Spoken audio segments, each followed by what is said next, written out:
қағазбен постер қойғандар артыларына беремін. Екі топқа бірігіп отырып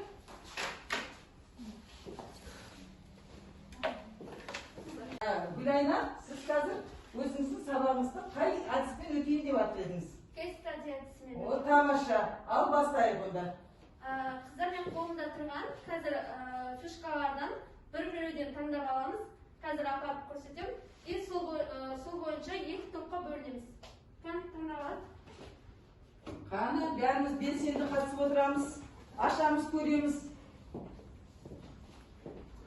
Тез ашыңыз. Тез.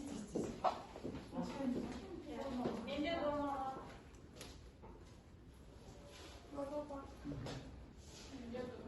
Ал, енді өздері топқа отыра ма?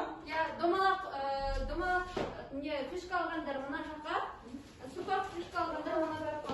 Мен дұрыс қарым-қатынас жасау үшін не істеу керек?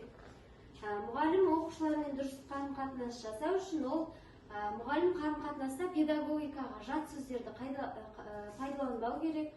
Және ол жеке дара оқушымен жұмыс жасап, оның пікірін сыйлап, оны тыңдай білу керек. Және қарым-қатынаста дау жанжалға жол бермеу керек педагог.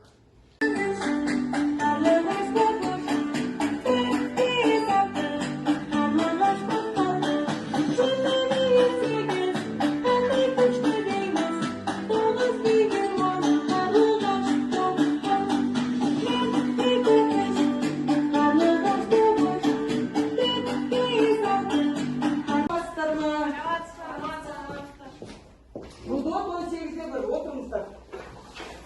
Жағдайларыңыз қалай? Сабаққа дайындық қалай? Болды да бастадым, Біздің бүгінгі тақырыбымыз педагогикалық қарым-қатынас формасы, коммуникативтік іс-әрекет. Осы бізде бірнеше сұрақтар бар, балалар, қыздар.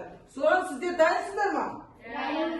Онда бастаймыз, Әсерін айқындайтын әдістер мен құбылыстардың жиынтығы. Бұны бізде зерттеген психолог ғалым Канкарит және осы коммуникативті қарым-қатынасты зерттеген ғалымдарға Мудрик, Леонтьев, Ынтықбаева жатады.